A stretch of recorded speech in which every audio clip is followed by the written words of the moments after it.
Monsoon सत्र के तीसरे दिन कैबिनेट मंत्री गुरु खुशवंत साहिब ने स्वदेश न्यूज से खास बातचीत की, जहां उन्होंने शहर में बढ़ती आगजनी की घटनाओं पर सरकार के प्रयासों की जानकारी दी। साथ ही कहा, नक्सलवाद कम होने के बाद अब बस्तर के युवाओं को शिक्षा, कौशल विकास और रोजगार से जोड़ने पर सरकार का पूरा फोकस है। विधानसभा सत्र का तीसरा दिन है और हमारे साथ बातचीत करने के लिए गुरु खुशवंत साहिब मौजूद है। सर, राजधानी रायपुर से भी आप विधायक है, क्या समझ आता है सर, फायर सिस्टम को लेकर लगातार आगजनी भी हो रही है, कैसे इस पर दुरुस्त किया जाना चाहिए?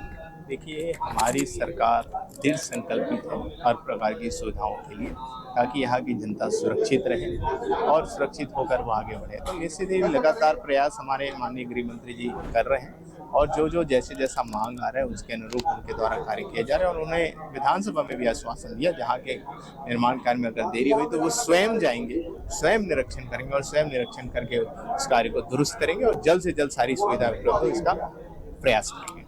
नक्सलवाद को लेकर आभार व्यक्त किया गया। अब छत्तीसगढ़ में बड़ी उपलब्धि कहीं ना कहीं आपकी सरकार में जुड़ गई है, कैसे वहाँ के रोड में प्रोविजन, वहाँ के युवाओं को कैसा आप आश्वस्त करना चाहेंगे शिक्षा और तमाम व्यवस्थाओं को लेकर?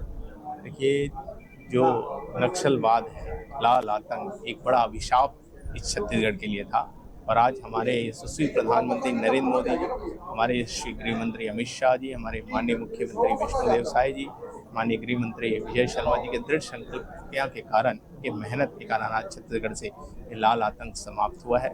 क्योंकि ये इस लाल आतंक के माध्यम से हमने देखा है कि कईयों के माता पिता को लोगों ने खोया, हमारे अपने बच्चों को खोया, अपने परिवार को खोया है। इस दुख दर्द को सभी ने सहा है और जब इस पे चर्चा हो रही थी तो हमारे कई विधायक इसमें भावुक भी हो गए। इससे समझ में आता है कि कितना संवेदनशील समस्या था और आज इससे मुक्ति मिली है। और इस मुक्ति मिलने के बाद आज हम देख रहे हैं, जिस छत्तीसगढ़ को नक्सल के नाम से पहचान थी, आज विकसित छत्तीसगढ़, हमारे विकसित बस्तर पर्यटन के क्षेत्र में आपने देखा है कि घुड़मारस हमारा जो गांव है उसको चयनित किया गया। तो निश्चित ही वहाँ के युवाओं को सुनहरा भविष्य गढ़ने का अवसर मिल रहा है, मंच मिल रहा है। हर प्रकार के कार्यक्रम वहाँ पे चलाए जा रहे हैं, जैसे बस्तर पंडुम हो, बस्तर ओलंपिक कराया गया और हमारे स्किल डेवलपमेंट के माध्यम से हर जो पुनर्वास केंद्र है वहाँ स्किल के कार्यक्रम चलाए जा रहे हैं, उनको आत्मनिर्भर बनाने का प्रयास किया जा रहा है, रोजगार के प्रति उनको जोड़ने का प्रयास किया, हुनरमंद उनको बनाने का प्रयास किया। तो इस प्रकार के सर्वांगीण उनके विकास का कार्य हमारी सरकार कर रही है।